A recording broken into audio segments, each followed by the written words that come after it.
Hello, kamusta tayong lahat? I worship the Almighty Father. I glorify His name because He is amazing and He fills heaven and earth with His gloriousness and mightiness and holiness.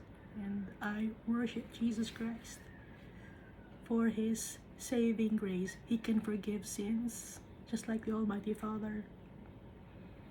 And we read in Ezekiel that He's the man clothed in linen, and He has the inkhorn. He owns the inkhorn, and He uses that inkhorn to write our names in His book of life, the Lamb's book of life. Si Jesus Christ ang taga-lista ng names natin. Si Jesus Christ lang ang tagalista. Walang ibang tagalista, walang ibang santo na tagalista. Si Jesus Christ, siya ang nasa Bible. Kung ano ang nasa Bible, yun ang paniniwalaan natin. Ito ang babasahin natin, ang Bible. Hindi tayo mag-iimbento. No? Ayaw ni Almighty Father na mag-iimbento. Or yung mga traditions and culture, hindi yun ang dapat sundin. Ang susundin natin kung ano ang nasa Bible. Mas matanda pa ang Bible, ang Word of the Almighty Father, kumpara sa tradition and culture ng tao. Nauna si Almighty Father.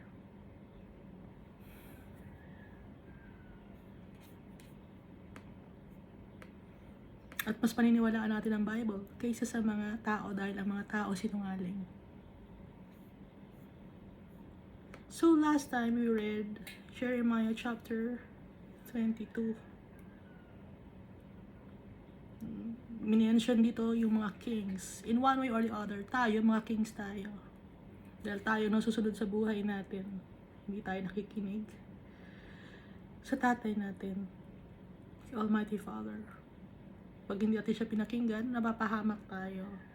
At mapupunta tayo sa lugar na hindi tayo doon pinanganak, na hindi para sa atin. Ano yung lugar na yon? Hades. At nakalagay dito na kung mag-worship ka ng other gods or other saints. Baka sabihin nyo, hindi nyo naman dinadiyos yung mga saints. Hindi ba ninyo dinadiyos? Di ba nag-offer kayo ng mga bulaklak? Nag-offer kayo ng eggs? Ano pa ang in-offer nyo? Kandila? Incense? Ano pang in-offer ninyo? Di ba pinagsisilbihan ninyo, binubuhat ninyo yung mga statue? Hindi ba pagsaserve yun sa mga gods na tinuturing ninyo? Devotee kayo. Ayaw ni Almighty Father nun. Kaya yung mga taong ganon, hindi na makakabalik dito sa mundo. Ang mga souls na galing kay Almighty Father, yung mga tao na nauna na sa atin sa heaven, makakabalik sila dito sa mundo. Dahil ibababa ni Almighty Father ang New Jerusalem. At yung mga wicked people, mga disobedient and evil men, women, youth, and children, they will be thrown into the lake of fire. And it will be forever. Walang labasan doon. Yun na yung magiging libingan nila. Ibig sabihin ng libingan, second death, wala nang labasan doon. There's no future and hope. Kaya dapat yung tayo, susundin natin ang sinasabi ng tatay natin. Yung mga nakalagay dito sa Bible. Yung mga directives ni Almighty Father, yung mga instructions ni Jesus Christ.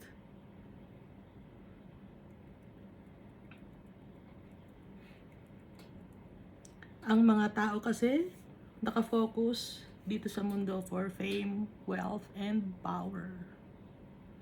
Bilang mga anak ni Almighty Father, hindi tayo dapat nakafocus dito sa mundo na to. Nakafocus tayo kay Almighty Father.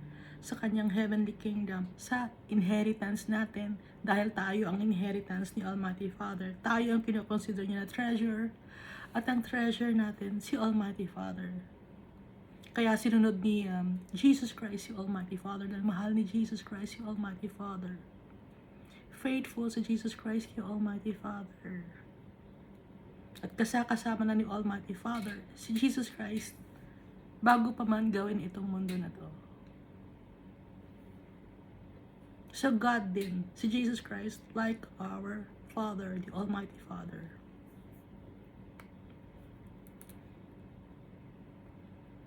Yung mga arrogant people na ayaw tumanggap ng kanilang mga kamalian, itatapon din sa lake of fire. Yung mga taong nag-aabuso ng kapwa-tao. Merong balita ngayon, di ba? Yung sa ibang bansa, yung CEO siya ng isang malaking insurance company sa ibang bansa, pinatay siya ng isang lalaki. Insurance company yon na marami siyang mga dinay-deny na claims ng mga tao. Naintindihan nyo? Yung insurance kasi, business yan. Magbebenta ka ng insurance. Ngayon, yung mga tao na nagbabayad ng insurance, umaasa sila na may makukuha sila. Ngayon, pag kailangan na nilang kunin yung pera nila, ika-claim na nila, may patakaran yung company na mahigpit yung kanilang policy, hindi nakaka-claim yung mga tao. Yung mga tao na yun, hindi naman mayayaman yun eh. Ang mayaman yung CEO kasi multi-billion company yung hawak niya na insurance company. So ano yun? Walang justice. Ano ang ginawa ni Almighty Father? Inalaw ni Almighty Father. Pinatay siya.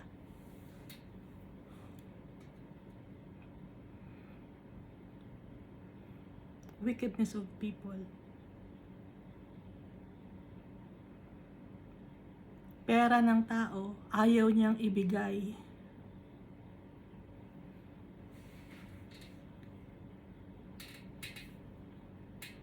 Kaya nga binabanggit ko sa inyo, sinasabi ko sa inyo na yung insurance, the biggest scam yan. Bebentahan ka ng insurance, o makukuha mo ba yung pera na yon kung hanapan ka ng butas na para hindi mo makuha or maklaim yung insurance mo. Yung mga bumibili naman kasi ng insurance, mahilig din sa pera.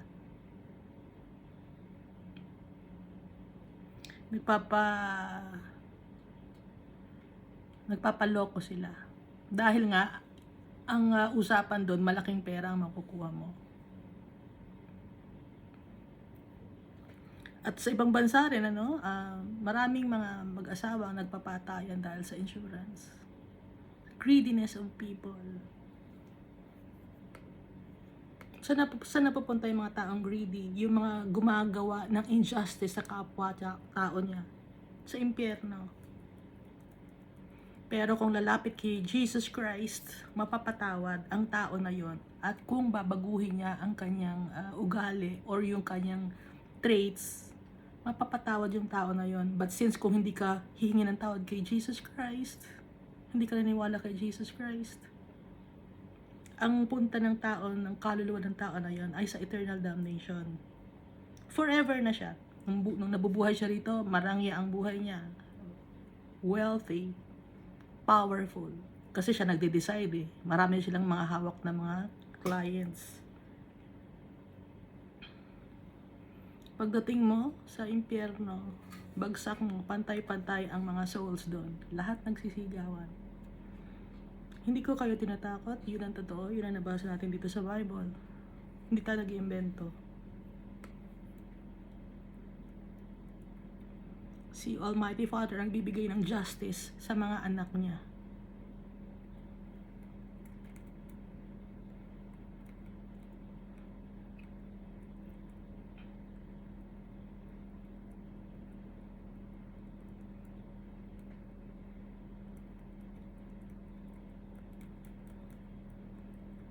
So dito no, binabanggit, "O earth, earth, earth." Ibig sabihin, hindi lang ito ang Juda, kundi buong mundo to. Yung lupa dito sa mundo, mga tao, makinig sa salita ng Diyos.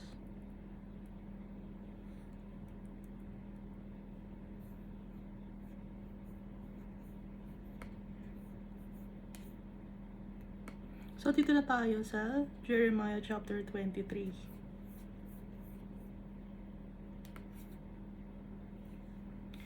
Woe to the shepherds who destroy and scatter the sheep of my pasture, says the Lord. Sino ang mga shepherds? Sino ang mga sheep?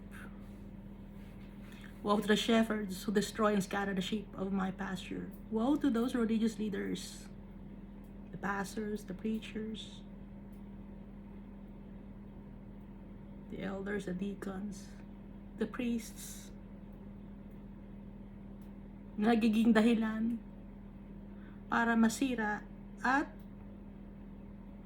hindi magtiwala ang mga sheep or ang mga tao kay Almighty Father.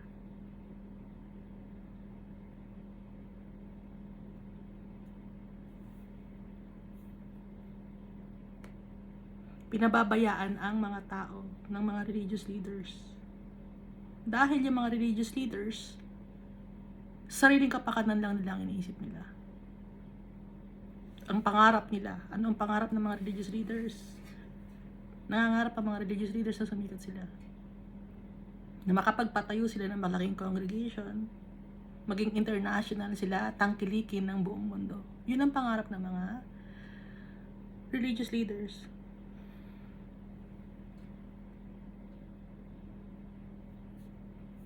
Ano na ngayon ang nangyayari sa mga sheep or sa mga tao? Nasisira, nagsasuffer.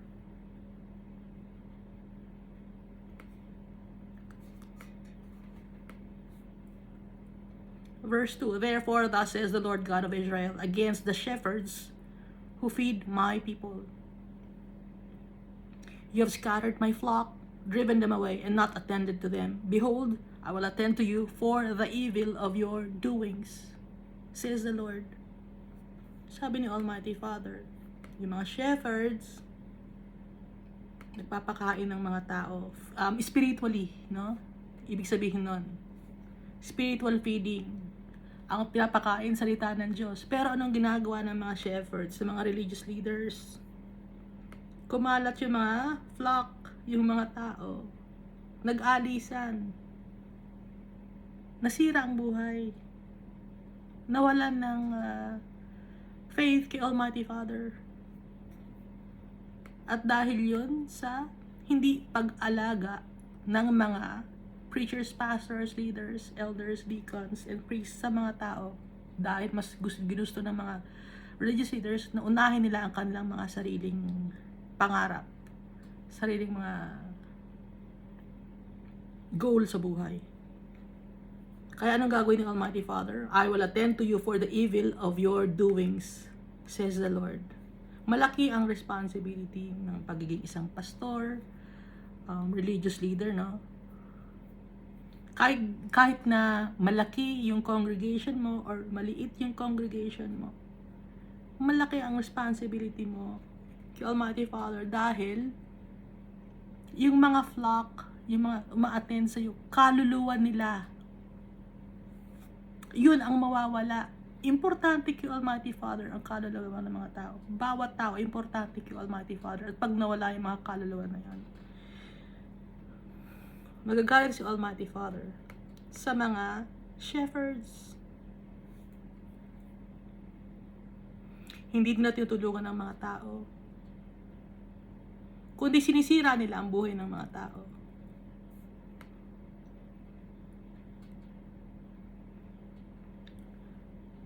They hurt people emotionally, sometimes physically,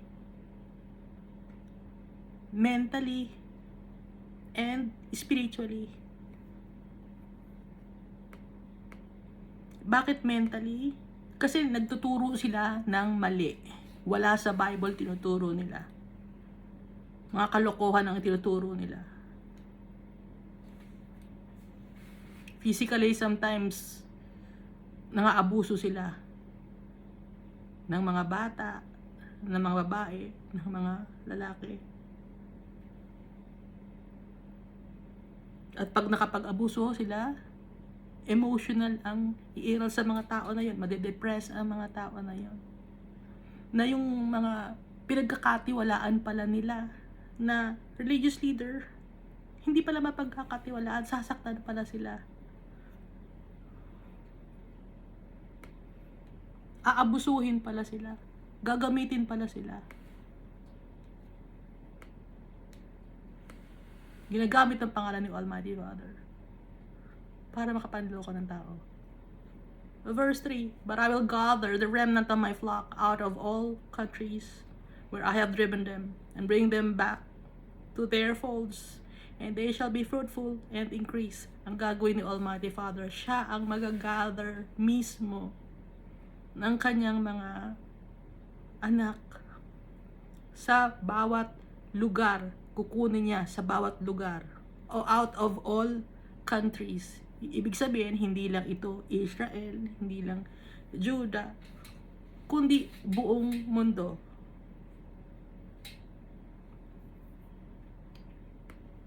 At yung mga tao na yon, they shall be fruitful and increase. Ano yun? Abundance and prosperous. Pag sinabing fruitful and increase, no, ang abundance and prosperous, hindi yung mga bagay dito sa mundo na to, kundi yung spiritual life ng mga tao na yon. Kasi pag inisip nyo na abundant and prosperous, yayaman na, ito na ba ang pagyayaman? Hindi.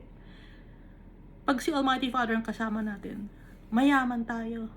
Dahil ang kasama natin ay ang Creator of the world. Hindi tayo kukulangin pa. Verse 4. I will set up shepherds over them who will feed them, and they shall fear no more, nor be dismayed, nor they shall be lacking, says the Lord. Nor shall they be lacking. Hindi na sila makukulangin spiritually. Kahit yung kanilang mga pangangailangan ng day-to-day activities, hindi na sila kukulangin. Hindi na sila matatakot. Ang mga tao, dahil kay Almighty Father, siya ang magpapadala mismo, pipili ng shepherd. Dahil yung mga shepherd, may mga shepherd na nangaabuso ng tao. At hindi na yung mga tao disheartened or downcast. Hindi na sila madidistress. Dahil si Almighty Father ang mag-aalaga sa kanila. Si Almighty Father magpapadala ng shepherds na totoo. Verse 5. Kasi yung mga shepherds na iba dyan, madami akong nakikita sa internet. Puro kalokohan ang pinagagagawa.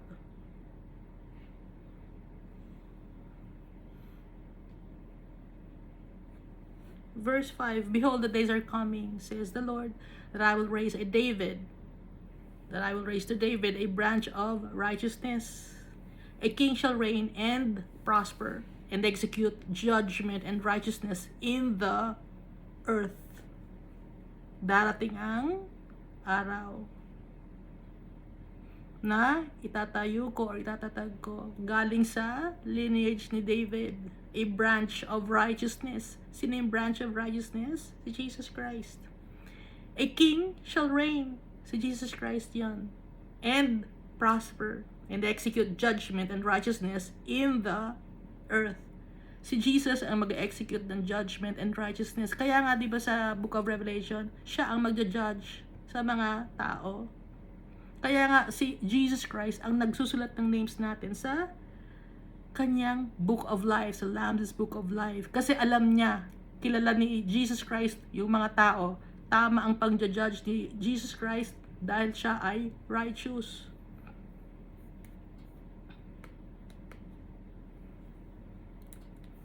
So ito may verse din to, no?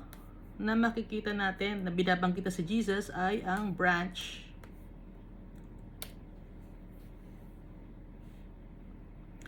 Zechariah chapter 6 verse 12, then speak to him saying, thus says the Lord of hosts, saying, behold, the man whose name is the branch.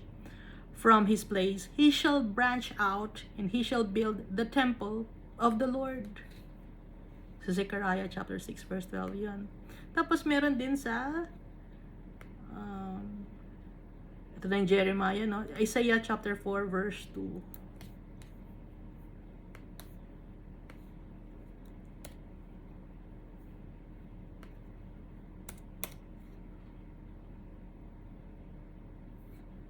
In the day, the branch of the Lord shall be beautiful and glorious, and the fruit of the earth shall be excellent and appealing for those of Israel who have escaped.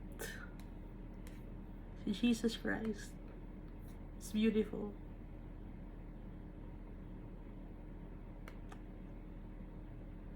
Binanggit ulit sa Zechariah chapter 3 verse 8.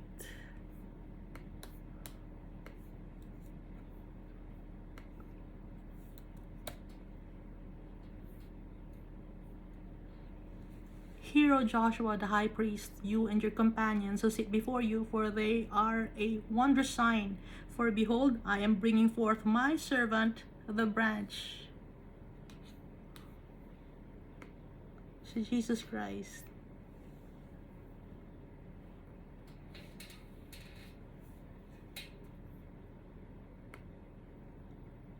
Alam niyo ba yung branch ng grapes? Di ba sa New Testament, Jesus is the vine and we are the branches.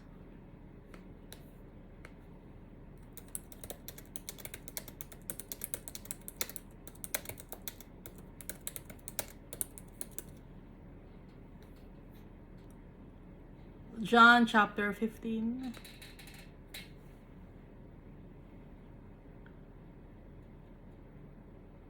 Verse 1 to 4. I am the true vine, and my Father is the gardener. He cuts off every branch in me that bears no fruit, while every branch that doesn't bear fruit, he prunes so that it will be even more fruitful. You are already clean because of the word I have spoken to you. Remain in me, as I also remain in you. No branch can bear fruit by itself. It must remain in the vine. Neither can you bear fruit unless you remain in me. Kaya dapat magre-remain tayo kay Jesus Christ. Yung mga turo ni Jesus Christ. Kaya nga sabi ni Almighty Father dito, He will raise to David a branch of righteousness. Ito si Jesus Christ. A king shall reign and prosper and execute judgment and righteousness in the earth. Si Jesus Christ. Proof that Jesus Christ is God. Just like the Almighty Father. Tuloy natin verse 6. In his days, Judah will be saved, and Israel will dwell safely. The Jews and the Gentiles to ibig sabihin. Now this is his name by which he will be called, the Lord our righteousness, or Yahweh Chidkenu. Yun ang ibig sabihin sa Hebrew. Yahweh Chidkenu, the Lord our righteousness.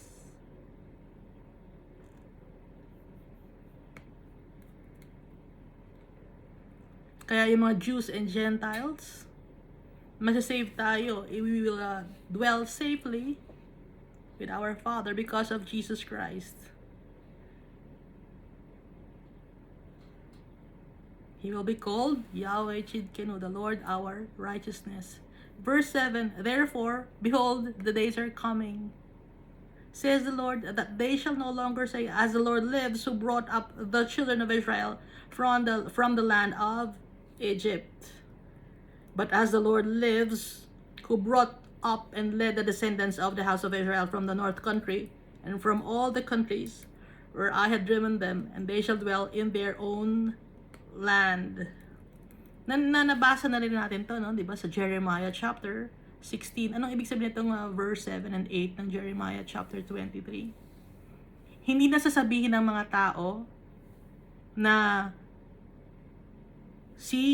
Almighty Father ang nag-save sa mga tao from Egypt to Israel. Kundi ano na ang sasabihin ng tao?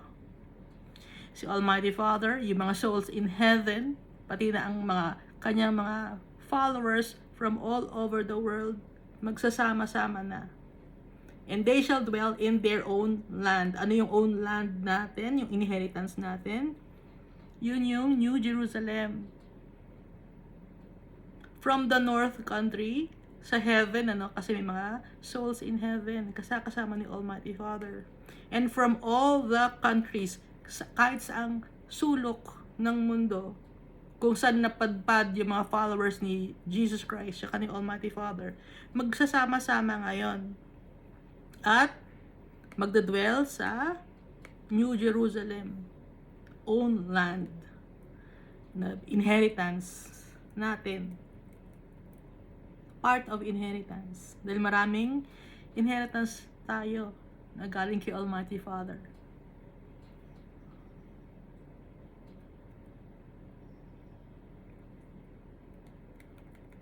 Kaya hindi na yun yung from Egypt, sa lugar ng kasalanan, yung mga tao nasa desert, tapos pupunta ng Israel. Hindi na ganon, kundi ang sasabihin na ng mga tao ay sinave tayo ni Almighty Father. Ngayon, sinave tayo ni Jesus Christ. Ngayon, nasa desert tayo ng buhay natin. Nag-travel tayo papunta sa Promised Land. Yun yung New Jerusalem. Nakikita nyo na, no, yung comparison. Di ba galing na yung mga Israelites sa lugar nila ni Abraham, Isaac, and Jacob? Meron na silang sariling lugar eh. Tapos nagkaroon ng famine. Kaya napunta sila ng Egypt, di ba? Ngayon, tayo naman, galing na tayo kay Almighty Father. Kasama niya na tayo doon as flames of fire. Ngayon, dinala tayo sa ni Almighty Father sa Egypt. Ngayon sa mundo, kung i-compare natin sa mundo, yung Egypt, lugar ng kasalanan. Ang mundo na to, makasalanan. Nakilala natin si Almighty Father. Ngayon, inilalabas niya na tayo sa lugar ng kasalanan. Nasaan na tayo ngayon? Nasa desert na. Naiintindihan na ninyo, no? At papunta na tayo sa Promised Land, yung inheritance natin.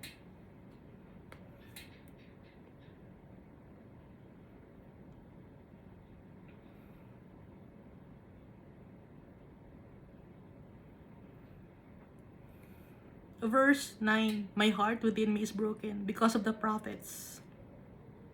All my bones shake.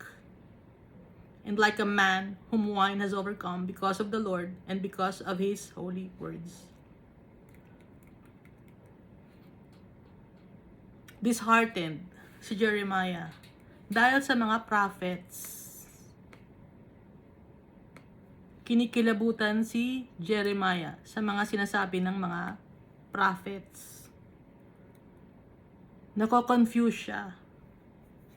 Dahil yung mga sinasabi ng mga prophets, abomination, wala sa Bible.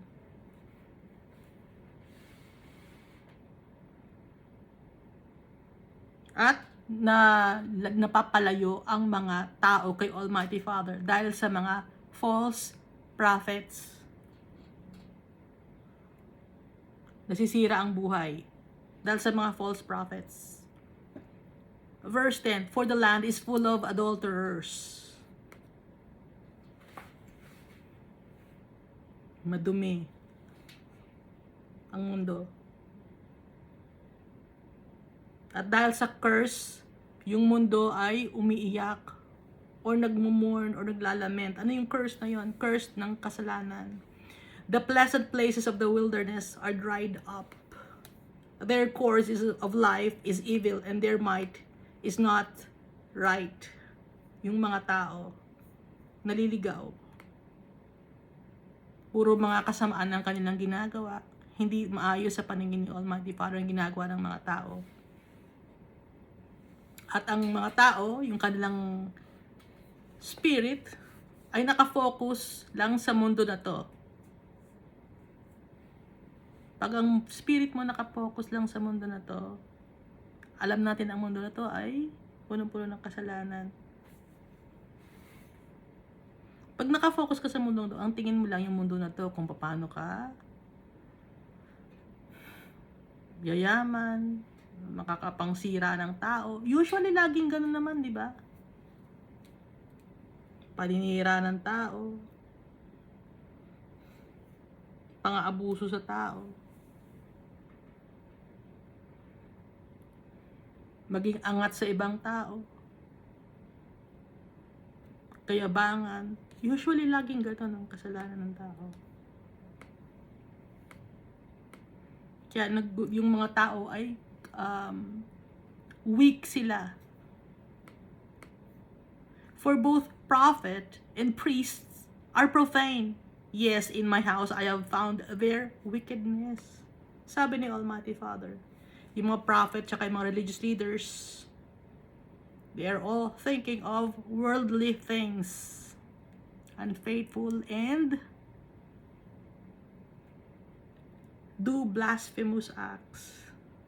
Ano ang example ng blasphemous act ng mga prophet, ng mga religious leader? Hindi tanggap ni Almighty Father ang mga beliefs ng nag-worship ng idols, at si Almighty Father lang ang nag-iisang Diyos, nag-iisang Creator. Ngayon, merong mga religious leaders, tanggap nila ang pag-worship ng mga idols. Tanggap nila yung mga false gods. Natutuwa sila at nagsasama-sama sila. Nag-unite na raw ang mga tao. Dahil pare-pareho naman daw na Diyos yung kanilang sinasamba. Iba-iba lang daw ang pangalan. Hindi. That's blasphemy.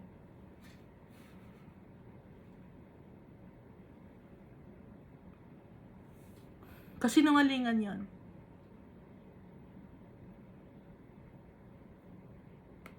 Hindi nila nakausap si Almighty Father. Yung mga religious leaders na yun. Hindi nila nakausap si Almighty Father. Dahil kung ano ang nasa Bible, dapat ito ang susundin natin. Hindi nagbabago ng isip si Almighty Father.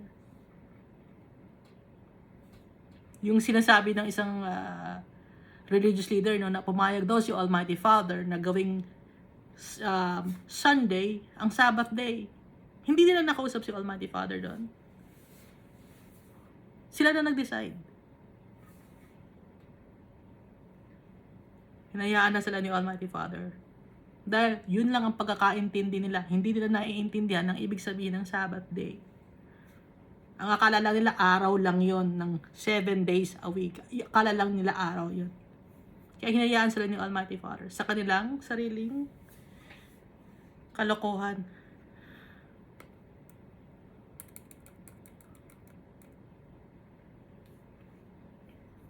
Verse 12, therefore, their way shall be to them like slippery ways in the darkness. They shall be driven on and fall in them, for I will bring disaster on them, the year of their punishment. So, paparusahan ni Almighty Father, mga religious leaders na yun, mga sinungaling. Akala nila makakaligtas sila sa kanilang mga kasinungalingan. Sa mga cultures and traditions sila, akala nila makakaligtas sila. Dahil isip nila, buhay pa ako ngayon, hindi naman ako napatay eh. Dating ang oras, nakalagay dito. For I will bring disaster on them, the year of their punishment. Saan sila mapupunta? In the darkness, they shall be driven on and fall in them. Saan ba yung darkness at doon ka mahuhulog? Sa pit. Ano yung darkness na yun? Kadiliman. Saan yun? Sa impyerno. Sa mga sinungaling. And I have seen folly in the prophets of Samaria. They prophesied by Baal and caused my people Israel to err. Yung mga tao gumagawa na ng mga abomination. Dahil sumasamba sila sa ibang Diyos.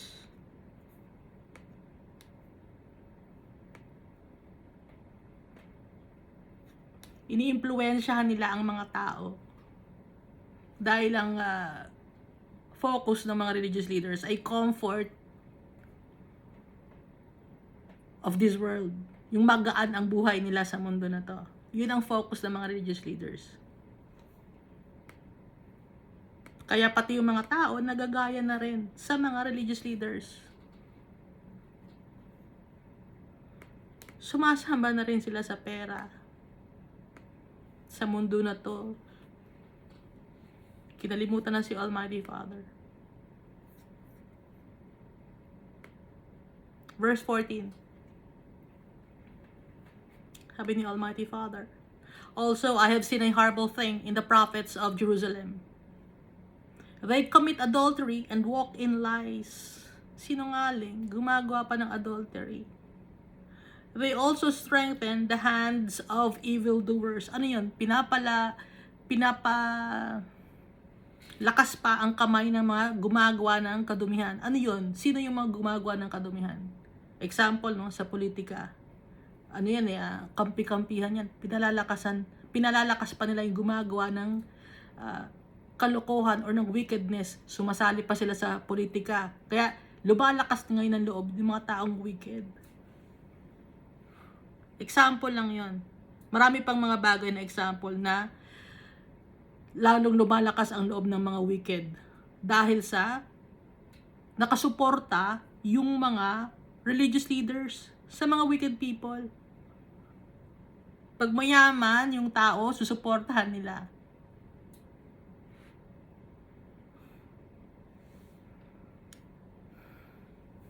Example, no, kunyari, ayaw nila kunyari ng divorce. Kunyari, ayaw nila. Pero tanggap ni Almighty Father ng divorce, di ba? Pero yung may mga religious leaders na ayaw nila kunyari ng divorce. Pero, may mga members sila na mayaman na divorced. Hypocrisy. They strengthen the hand of evildoers. Diba? Nakikita nyo? Hipokrito.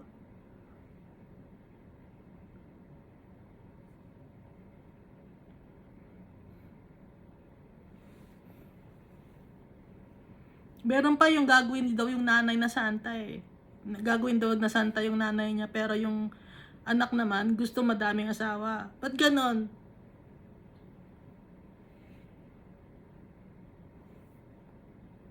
Kaya lumalakas ang loob ng mga gumagawa ng kasamaan dahil sa mga prophets and religious leaders. So that no one turns back from his wickedness. Hindi pinagsasabihan. Kaya patuloy ng paggawa ng kadumihan or kamalian ang mga tao. Sinusuportahan pa nila yung wickedness ng mga evildoers. Hindi nila pinagsasabihan kasi mayaman eh. Kasi maraming donation.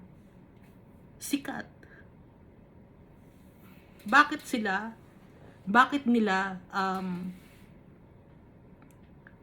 bakit sila mag-oppose doon? Eh, yun ang nagbibigay sa kanila ng pera. Yun ang sumusuporta sa kanila. Kaya galit si Almighty Father. Hindi pinagsasabihan ng mga wicked people.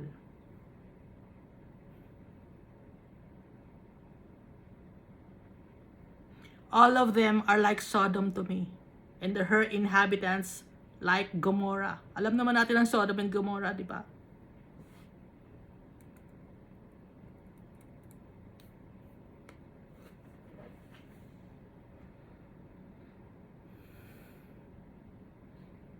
Sodom is destruction and Gomorrah is desolation.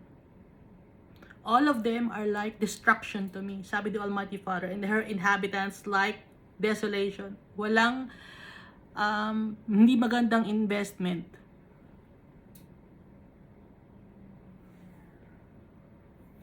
Hindi nagbabago. Dahil in-enable pa, tolerate pa nila yung gawa ng kasamaan. Dahil kaibigan natin yan, hindi mayaman yan eh, hindi natin pwede pagsabihan. Double standard ang mga religious leaders and prophets. Verse 15, therefore thus says the Lord of hosts concerning the prophets Behold, I'll feed them with wormwood. So, yung mga prophets na to, mga false prophets na to, anong gagawin ni Almighty Father? Papakainin sila ng wormwood. Ano ba yung wormwood? Napakapait ng wormwood. Halaman to, no? Mababait. And make them drink the water of gall. Alam niyo yung gallbladder, di ba? Di ba mapait yun, yung gall? Makakaranas sila ng bitterness and hurtful things. Sorrow. They will grieve and be sorrowful because the Almighty Father will punish them. For from the prophets of Jerusalem, profaneness has gone out into all the field. Dahil sa mga prophets and religious leaders, kumalat na ang kasamaan, polluted, corrupted, kadumihan ang nakakalat sa mundo. Naiimpluwensyahan nila yung mga tao. Nagtuturo ng mga mali. Nagtuturo na sumali sa kaguluhan. Imbis na ibigay ang oras at panahon sa serve kay Almighty Father, sa pag-worship kay Almighty Father, nakikisali sa mundo na to. Sa kaguluhan ng mundo na to. Sa pakikipag-away. Pagkakabaha-bahagi.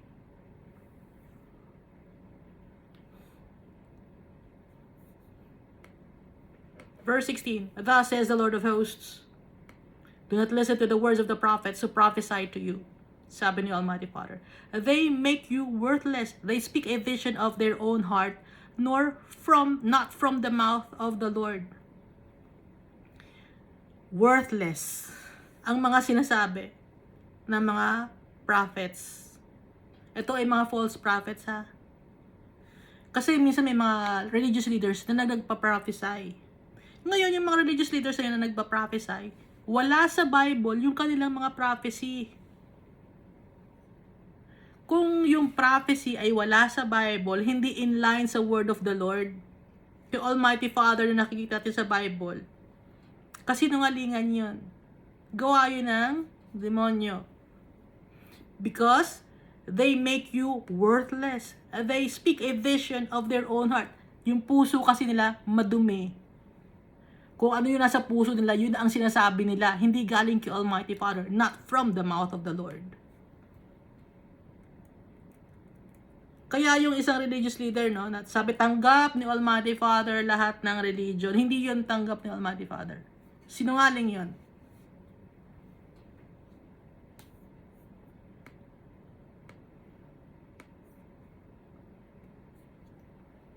Wala sa Bible yung sinasabi niya. Hindi gusto ni Almighty Father ng one world religion. Dahil hindi kay Almighty Father, hindi religion kay Almighty Father. It's family. Home. Hindi matatanggap ni Almighty Father na ihilera siya o ihanay siya or gawin siyang equal sa elepante, sa mga hayop na sinasamba ng mga tao, sa mga babae na madaming kamay,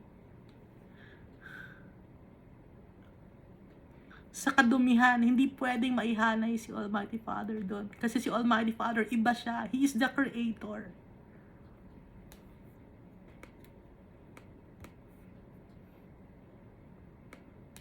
Pero may mga religious leaders, di ba? Pastors pa, mga preachers pa. Nagsasabi na Christian daw sila.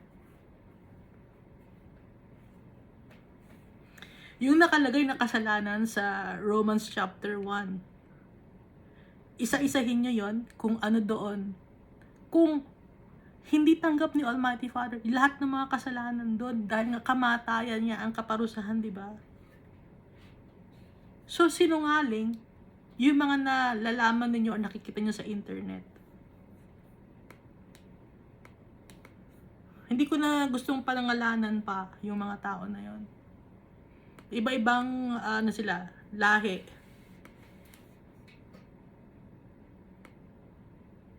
Meron pa nagsasabi na siya daw yung anak ni Almighty Father na ipinadala dito.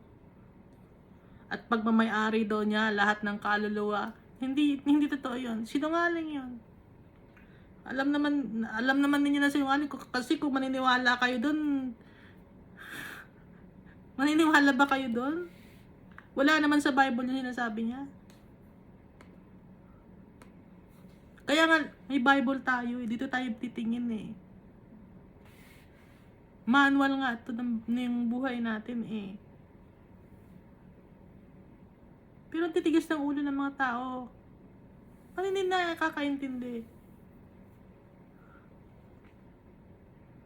Verse 17, they continually say to those who despise me, the Lord has said, you shall have peace. May mga wicked people, nire-reject si Almighty Father. Bakit nire-reject? Pag ang isang tao, gumagawa siya ng kasalanan, nire-reject niya si Almighty Father. Ngayon, yung mga prophet na yon, yung mga religious leader na yon, sasabihin nila, you shall have peace. Magkakaroon ka ng peace. Paano ka magkakaroon ng peace yung tao na yon kung yung tao na yun ay gumagawa ng kasalanan? And to everyone who walks according to the dictates of his own heart, they say, no evil shall come upon you. Sinungaling. Yung mga tao na, mga arrogant, mga mayayabang, sinusunod nila ang kanilang mga sariling gusto imbis na yung gusto ni Almighty Father. Yung mga prophet, yung mga religious leaders, sasabihin sa kanila, alam mo, no evil shall come upon you. Sabi ni Almighty Father. Kasi nungalingan yun, sabi ni Almighty Father. Dahil kung ang isang tao ay gumagawa ng kasalanan, bakit mo sasabihin no evil shall come upon you? Bakit hindi mo pagsabihan? Bakit mo sasabing you shall have peace kung yung tao na yun gumagawa ng mali? Hindi siya magkakaroon ng peace dahil gumagawa siya ng mali eh.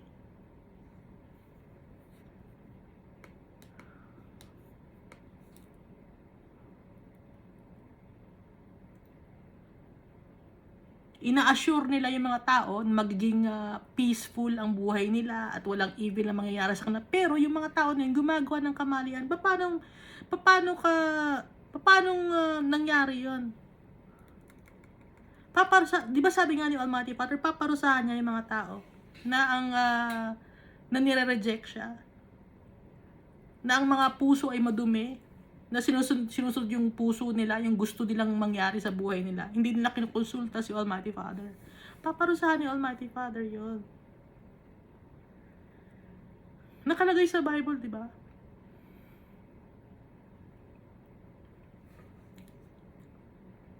Kaya nga kung wala sa Bible yung sinasabi ng mga religious leaders sa'yo, huwag kang maniwala. Matakot ka. Tumakbo ka na. Sinungaling yun. Verse 18, for who has stood in the counsel of the Lord and has perceived and heard His word? Who has marked His word and heard it? Sino ba ang nakatayo sa presensya ni Almighty Father na nakakaintindi ng maliwanag ng kanyang salita, na makakapag-comprehend? Sino who has marked His word and heard it? Sino ang niretain niya sa kanyang puso ang salita ni Almighty Father at naintindihan niya yon? Dito sa verse 18, yun ang ibig sabihin. Who has marked His word and heard it? Yung niretain niya sa puso yung salita ni Almighty Father, sino ba ang nakarinig nun at nakaintindi?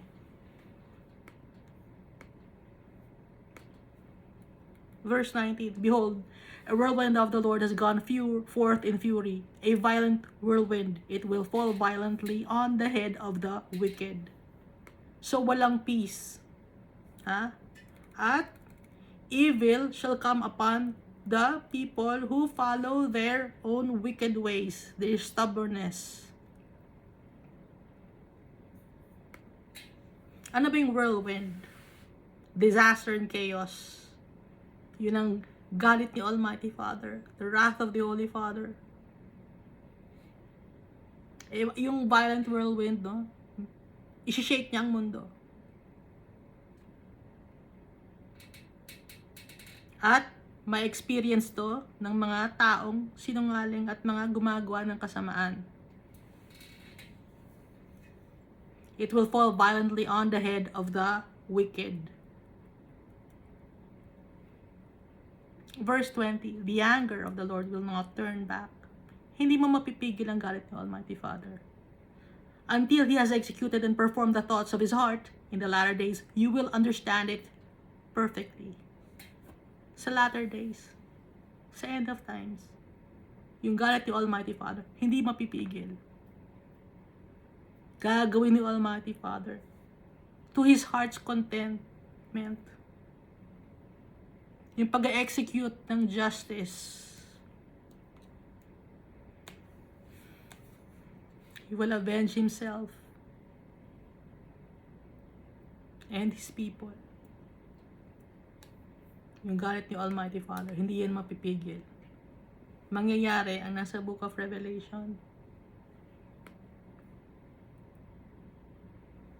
Lahat ng sinasabi natin, galing dito sa Bible. Hindi tayo mag-iimbento. Mapapagalitan tayo ni Almighty Father. Nakalagay dito, di ba?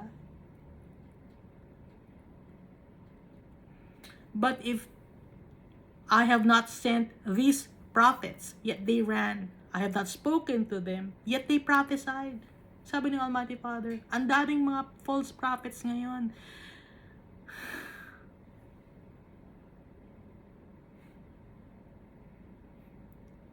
Ang dami sa internet. Iba-ibang lahi. Merong Pilipino. Hindi nakausap sila ni Almighty Father, pero nagsasabi sila ng prophecy. Ginagamit nila ang pangalan ni Almighty Father to gain what? Fame, wealth, and power. Gamit na ang pangalan ni Almighty Father.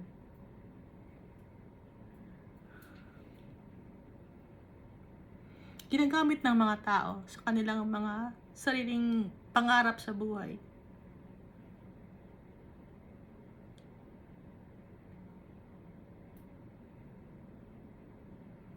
Kaya bibigyan ni Almighty Father ng justice ang sarili niya. Pati na rin yung kanyang mga anak. Bibigyan niya ng justice. Verse 22, but if they had stood in my counsel and had caused my people to hear my words, then they would have turned them from their evil way and from the evil of their doings. Yan, intindihan nyo? Ngayon, kung yung mga prophet na yon, tsaka yung mga religious leaders na yon, they stood in the counsel of the Almighty Father. Nakausap nila si Almighty Father at pinadinig sa mga tao ang salita ni Almighty Father. Kung nakinig ang mga tao na yon kay Almighty Father, ano ang mangyayari sa mga tao? Then they would have turned them from their evil way and from their evil doings. Kung totoo yung sinasabi ng mga prophet na yun, dapat yung mga tao na nakinig ng salita ni Almighty Father na galing sa mga prophet na yun, dapat nagbago ang buhay, umalis sa kasalanan sa paggawa ng kadumihan. Naintindihan ninyo? Kung totoo yung mga false prophet na yun, yung mga sinasabi nila na nakausap na si Almighty Father,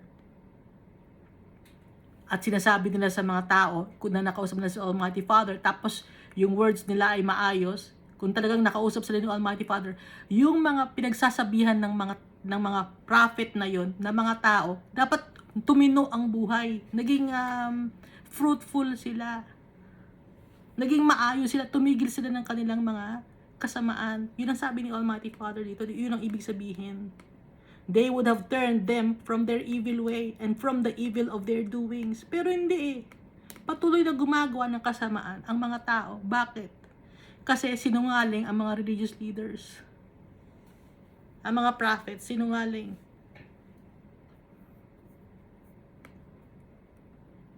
Kaya yung mga tao patuloy gumagawa ng kasamaan.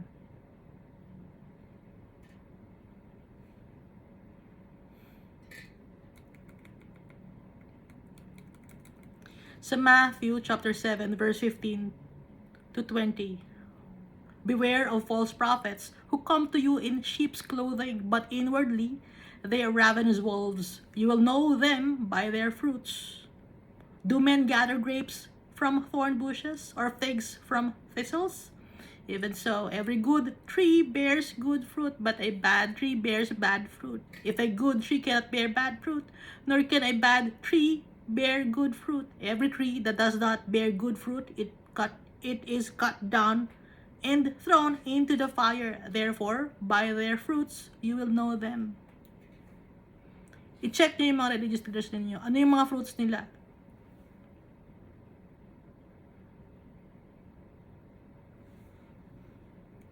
Kung napapractice ba nila yon? Meron ba silang love, joy, peace, forbearance, kindness, gentleness, faithfulness, and self-control? Simple lang ba ang pamumuhay nila?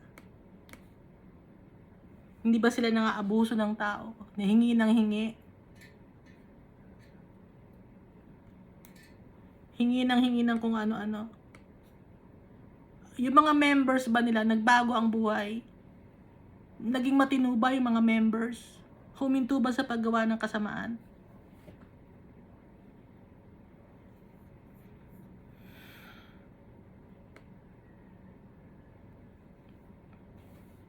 Yun ang sagutin ninyo. Verse 23. Am I a God near at hand, says the Lord, and not a God afar off?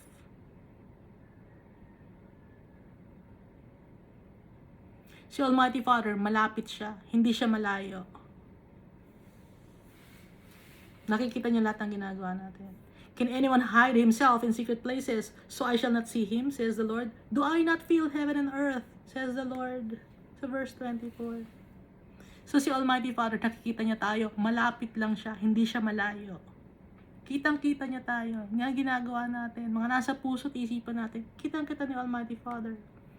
He feels heaven and earth. Kahit saan si Almighty Father, nakikita niya tayo. Omnipresent. Acts chapter 17, verse 27.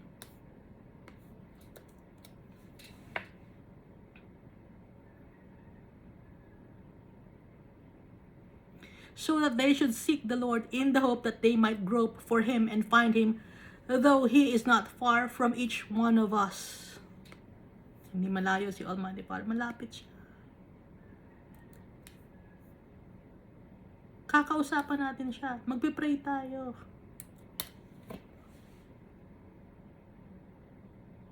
Philippians chapter 4 verse 5 to 7. Let your gentleness be known to all men. The Lord is at hand. Be anxious for nothing, but in everything by prayer and supplication with thanksgiving, let your requests be made known to God, and the peace of God, which surpasses all understanding, will guard your hearts and minds through Christ Jesus. Malapit lang si Almighty Father. He's just a prayer away. Magpa-pray tayo.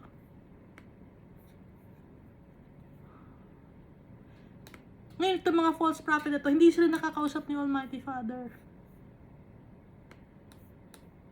Puro mga kasinungalingan na sinasabi nila. Ang dami. Napakadami. Psalm chapter 34 verse 18. The Lord is near to those who have a broken heart and saves such as have a contrite spirit. Ang daming proof na malapit lang si Almighty Father.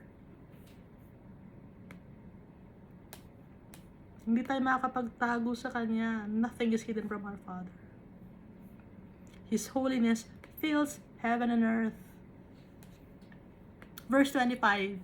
I have heard what the prophets have said who prophesy lies in my name, saying, I have dreamed.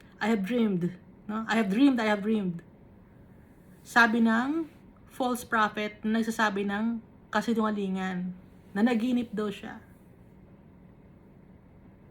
Nadinig ni Almighty Father yun. Verse 26. How long will this be in the heart of the prophets who prophesy lies? Hanggang kailan magsisinungaling itong mga prophets na to? Indeed, they're prophets of the deceit of their own heart. Nagpa-prophesy kasi sila nung galing nang sa puso nila. Yung puso nila madumi. Ang dami. Nakikita niyo ba sa internet? Ang dami. Kaya nasasabi nating kasinungalingan kasi yung mga sinasabi, wala sa Bible. Tinitwist nila yung Bible. Yung salita ni Almighty Father. Kukuha ng isang verse, ididikit sa isang verse, pagsasamahin. Naiintindihan niyo? Hindi dire-diretso magbasa. Chop-chop. Kaya lang naman, nagkaroon, inalaw ni Almighty Father na magkaroon chapters and verses to para madali nating basahin na makita natin yung line by line, no? Inalaw ni Almighty Father to. Pero originally, wala naman talagang chapters and verses. Kaya kung magbabasa tayo ng Bible, para maintindihan natin, diretsuhin natin. Huwag yung i-chop-chop mo, tapos ididikit mo sa ibang salita, sa ibang,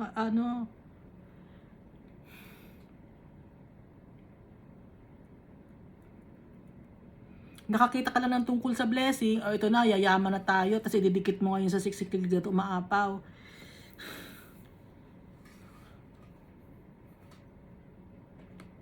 Yung kasi yung kadugtong nun no? Magbigay ka at ikaw ay bibigyan, siksik, ligligat, umaapaw. Magkaiba yun. Yung ikaw ay bibigyan ka, pag binigyan ka ng kaparusahan, siksik, ligligat, umaapaw din yun. Ididikit sa tithes.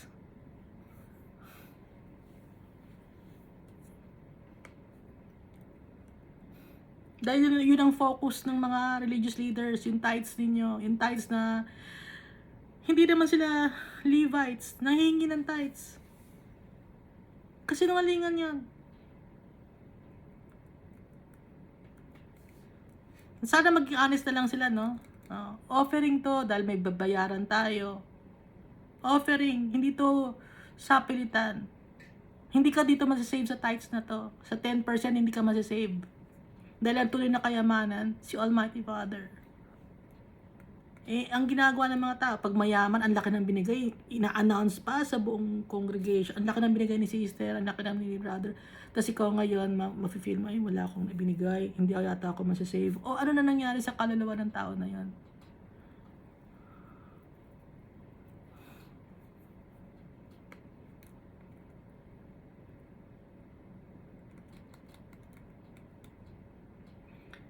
How long will this be in the heart of the prophets who prophesy lies? Indeed, they are prophets of the deceit of their own heart.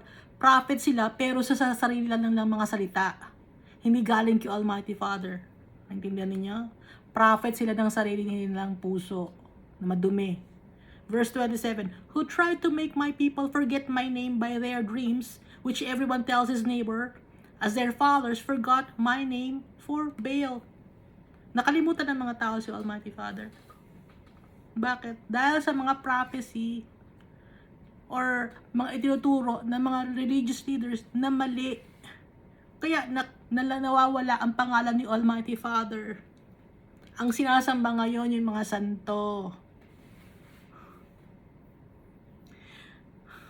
Yung mga traditions, yun ang ginagawa ng mga tao. Nakalimutan na si Almighty Father. Nakalimutan na si Jesus Christ. Totoo naman na.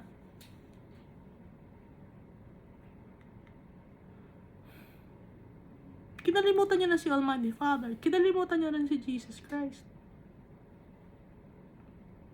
Anong ginawa ninyo? Doon kayo nagtiwala sa mga semento, sa mga kahoy. Yung totoong Diyos, kinalimutan ninyo. Si Almighty Father.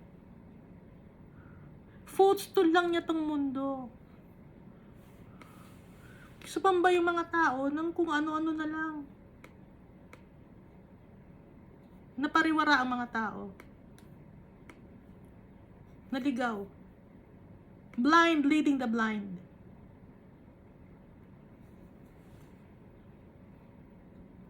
Verse 28, the prophet who has a dream, let him tell a dream, and he who has my word, let him speak my word faithfully. What is the chaff to the wheat, says the Lord.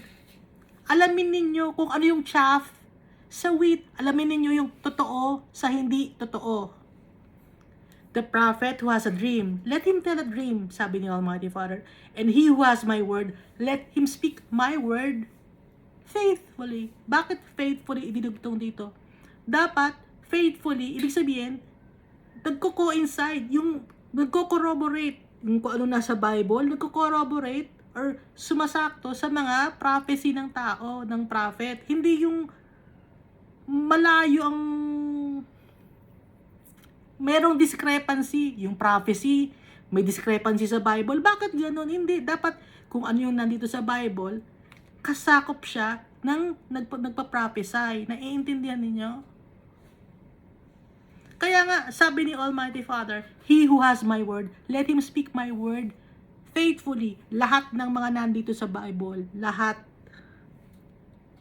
faithfully.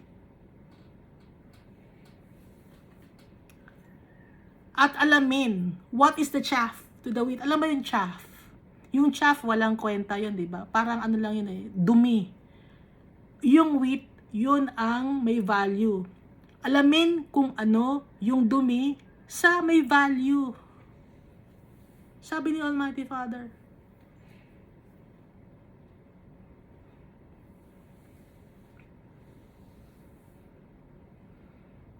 Kung wala sa Bible yung prophecy ng tao na yon, false prophet yun, mali yung sinuturo niya.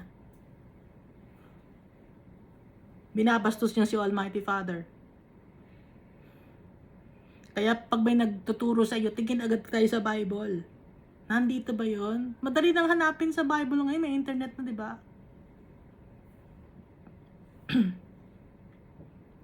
Verse 29. Is not my word like a fire, says the Lord, and like a hammer that breaks the rock in pieces? Yung salita ng Almighty Father, parang apoy.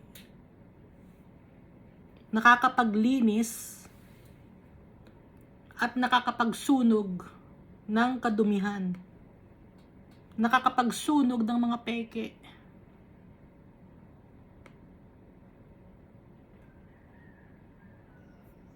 And like a hammer that breaks the rock in pieces. Yung salita ni Almighty Father is strong. Parang apoy na sinusunog yung mga mali, mga kasinungalingan, nakapaglinis, at para ring hammer, strong, nakakapag-break ng mga bato, nakakadurog ng bato. Yun ang salita ni Almighty Father.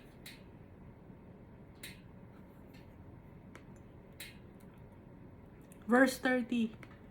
Therefore, behold, I am against the prophets, says the Lord, who steal my words, every one from his neighbor. Galit si Almighty Father sa mga prophets na nagnanakaw ng kanyang mga salita.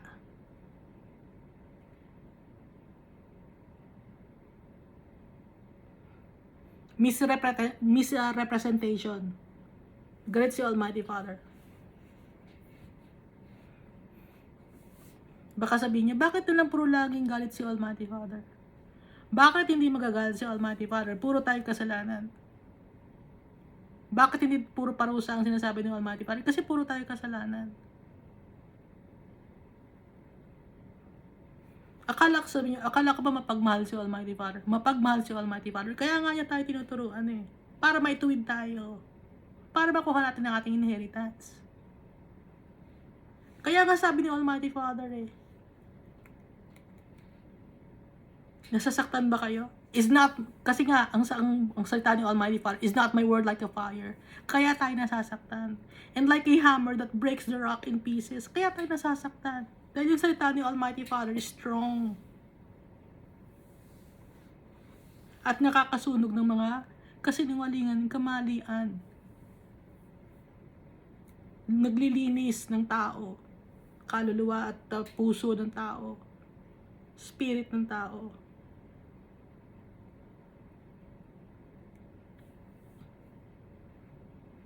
Behold, I am against the prophets who use their tongues and he says. Naintindihan niyo? Against si Almighty Father sa mga tao, sa mga prophet na gumagamit ng pangalan niya. Yung nagsasabing, He says, the Lord says, na hindi naman talaga nakakausap ni Almighty Father. Yung mga prophet na yon, ginagamit ang pangalan ni Almighty Father. Verse 32, behold, I am against those who prophesy false dreams. Nag-iimbento ng mga panaginip. says the Lord, and tell them and cause my people to err by their lies and by their recklessness. Yet I did not send them or command them. Therefore, they shall not profit this people at all. May mga religious leaders, prophets, na nagbibigay ng mga false dreams. At sinasabi yun sa mga tao. Ang nangyayari ngayon sa mga tao, gumagawa ng mga kamalian. Dahil naiimpluwensyahan sila ng kasinungalingan.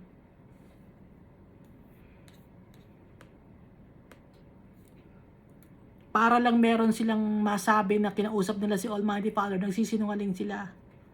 Pero sabi ni Almighty Father, yet I did not send them or command them. Hindi ko sila inutusan at hindi ko sila pinadala. Sabi ni Almighty Father. Therefore, they shall not profit these people at all.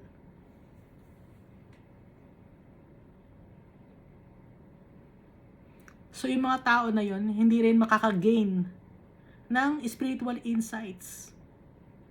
Hindi makaka-profit yung mga tao. Walang profit. Yung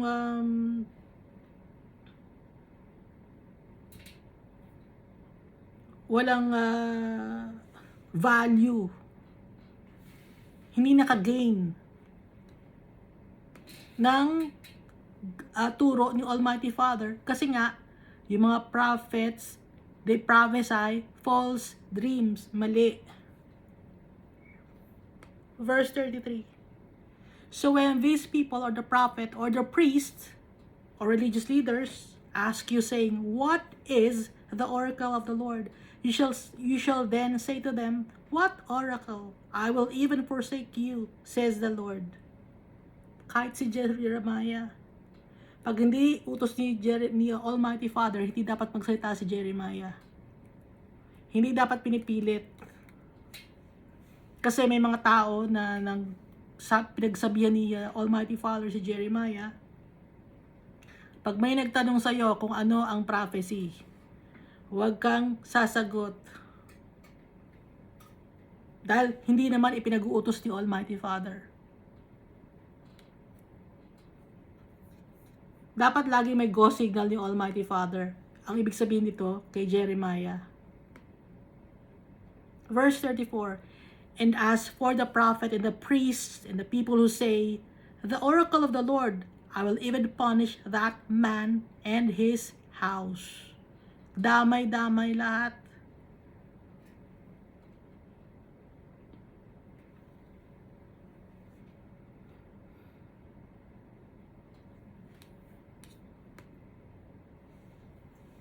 Paparusahan ni Almighty Father ang mga tao na nagpa-prophesy na hindi naman inuutos niya na mag-prophesy. Dapat lagi may go signal si Almighty Father. Hihingin yung advice ni Almighty Father. Dapat ko bang sabihin to, Almighty Father? Dahil lahat tayo dapat sumunod kay Almighty Father.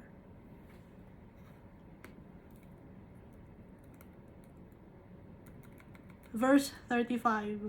Thus every one of you shall say to his neighbor, and every one to his brother, what has the Lord answered? And what has the Lord spoken? Nagtatanong yung mga magkakaibigan or mga kapitbahay or mga acquaintance kung ano ang sinabi ng ni Almighty Father.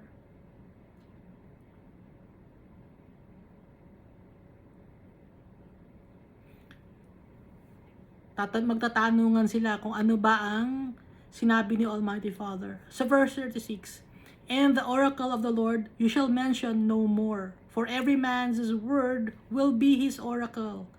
For you have perverted the words of the living God, the Lord of hosts, our God.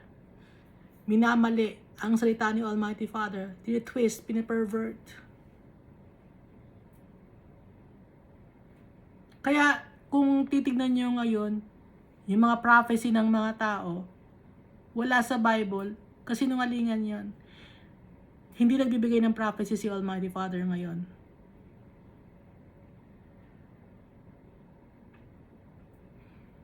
Ang prophecy, nandun sa Book of Revelation. Dapat, nakikita niyo yung Book of Revelation. yung Ezekiel, Zechariah, di ba magkakaano sila, magkakatulad? Ganon ang prophecy, magkakatulad. Dahil hindi pwede ni Almighty Father may discrepancy sa mga prophecy, hindi pwedeng may discrepancy.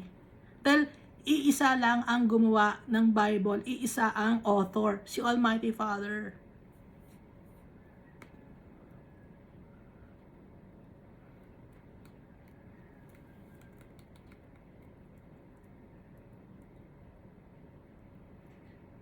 Yung mga tao, pinapervert nila ang salita ng Diyos. Sinasabi na tanggap ang mga lahat ng kasarian or gender, kahit hanggang A, B, C, D, X, Y, Z, lahat na, ilang ba letter yun, naubos na yung mga letters sa kakagawa ng mga gender ng mga tao. Hindi tanggap ni Almighty Father yon. Kasi sinungalingan yung nagsasabi na tanggap ni Almighty Father yon. Sinungaling yon. Magbasa tayo kasi ng Bible, Romans chapter 1, andun lahat yung mga kasalanan. Ha? Kabisado ko na nga Romans chapter 1, andun lahat nakalista.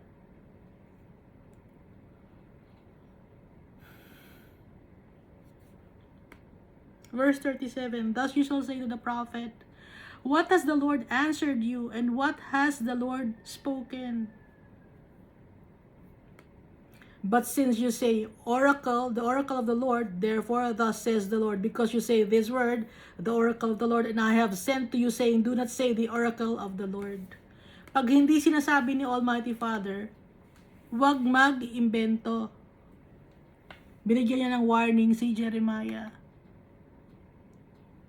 Tayo rin binibigyan ng warning ni Almighty Father, hindi pwedeng mag-imbento.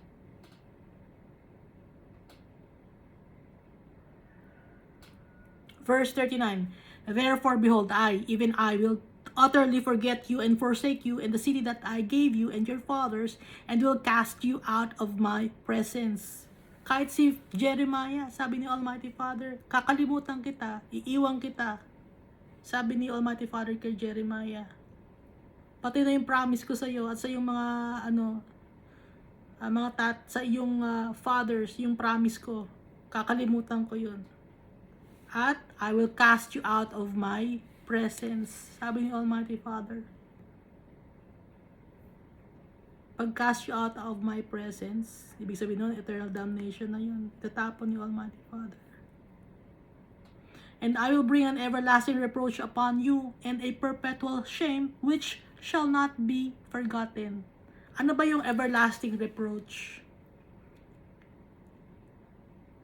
Everlasting, it's eternal reproach or humiliation or kaiinisan or galit.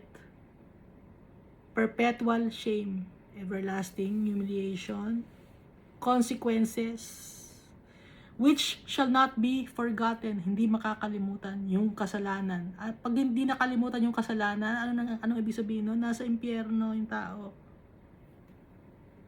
Pati si Jeremiah, pinagsabihan ni Almighty Father, huwag mag-iimbento. Pag hindi galing kay Almighty Father, huwag mag-iimbento. Huwag gumawa ng sariling salita.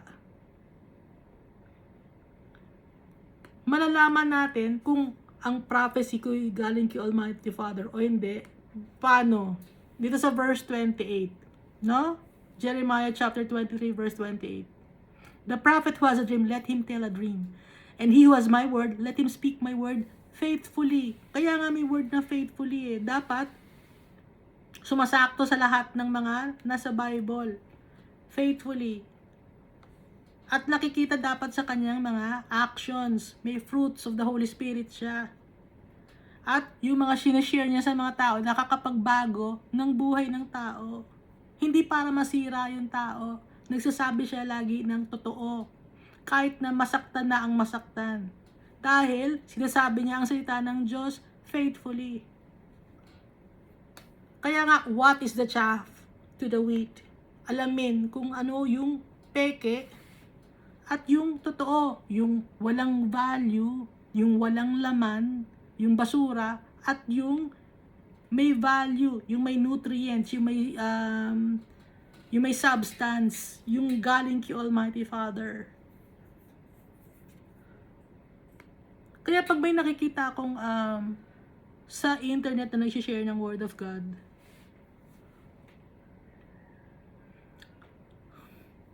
sabi ko, Christian ba ito? Ba't gato ang sinasabi nito? Pati yung tungkol sa, may nagtanong, yung hayop ko po kasi, nakwento ko na sa inyo, di ba dati? Yung dog ko po, nasa langit ba siya? Kasi mamahal ko yung dog ko. Bakit nagkakaroon ng dog sa langit? Ang dumi ng dog eh. Wala sa langit yung dog mo. Ayaw sabihin nung lalaki. Sino ang pangalan nun? Ayoko na magbanggit ng pangalan eh. Ayaw niyang sabihin na wala, sorry, wala sa langit, ha? Gusto kasi niya ng validation. Yun ang gusto ng mga tao ngayon, yung validation, yung sumikat, yung yumaman, yung power.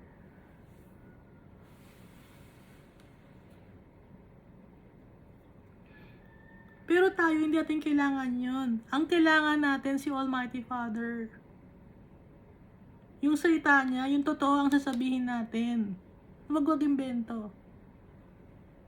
Mapagalit si Almighty Father pag nag-imbento ka, mapupunta ka ng impyerno. Meron naman mga religious leaders and pastors and preachers and priests. Very safe sila magsagot. Bakit sila safe magsagot? Takot sila. Hindi nila alam ang salita ni Almighty Father. Kinatatakot sila. Hindi nila naiintindihan. Ang alam na nila magsalita, basahin, pero hindi nila naiintindihan. Kaya nga, sabi ni Almighty Father, heed, understand. Nakalagay naman dito, intindihin mabuti. Bakit hindi nila naiintindihan? Hindi sila humingi ng guidance from the Almighty Father, from the Holy Spirit. Ang ginagamit lang nila, yung sarili lang katalinuhan. Hindi matalino ang tao. Kailangan natin ng wisdom ni Almighty Father. Kaya, paano natin makukuha ang wisdom ni Almighty Father? Paano niya tayo bibigyan ng wisdom? Magpapakumbaba tayo. Ayaw ni Almighty Father na mayabang.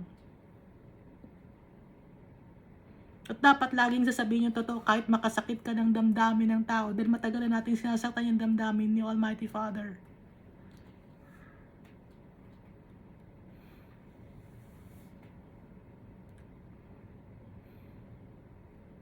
Kailangan natin ng validation ni Almighty Father, hindi validation ng tao.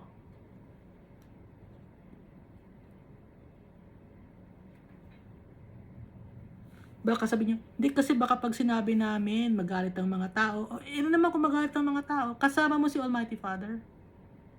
Hindi kasi baka pag sinabi namin, baka hindi na magbigay ng tithes and offering yung mga tao. Ano naman kung hindi magbigay ng tithes and offering? Si Almighty Father data magpa-provide. Ganon ang sasagot ninyo. Anong nangyayari sa inyo? Duwag ba kayo? Mas kinatatakutan ninyo ang tao kaysa kay Almighty Father?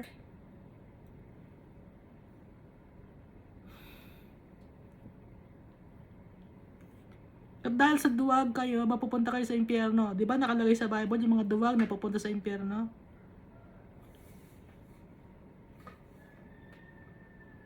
Kaya tayo tinuturuan ni Almighty Father. Lahat tayo. Walang lamangan. Marami tayong pagkukulang kay Almighty Father. Time na. Para maging masaya naman si Almighty Father sa atin. Matagal na siyang nalulungkot.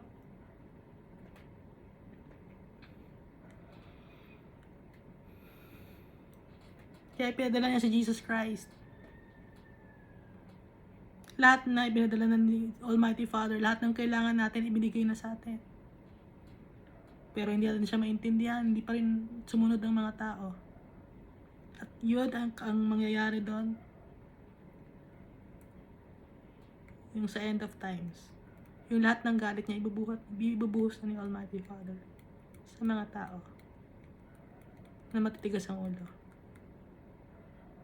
Mahal na mahal tayo ni Almighty Father, pero kung hindi natin gustong magbago, wicked tayo, ayaw natin siyang sundin, merong kaparusahan yun. Kaya, now na, bumalik na tayo sa tatay natin, sabihin natin yung totoo sa mga tao. Huwag kayong matakot.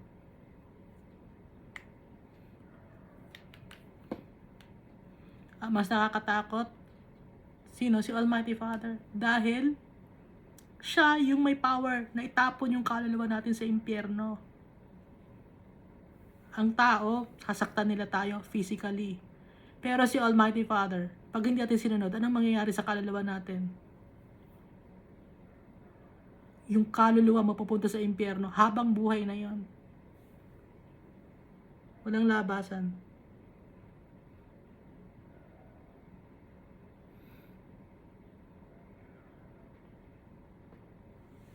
Laging yung pagmamahal ni Almighty Father. Namamayani. Kaya, hindi pa dumating si Jesus Christ ngayon. Bago dumating si Jesus Christ sa kanyang second coming, dapat maayos na tayo. Kung malapit na ba, kung kailan ba, hindi natin alam. Dahil gusto ni Almighty Father, lagi tayong ready, lagi tayong gumagawa ng according to His ways. Lagi nating ginagaya si Jesus Christ. Kaya hindi sinasabi ni Almighty Father kung kailan ang pagdating ulit ni Jesus Christ.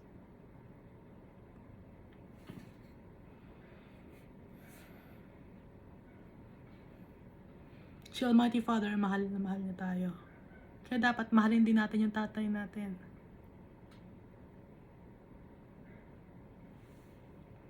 Thank you, and God loves us all so much.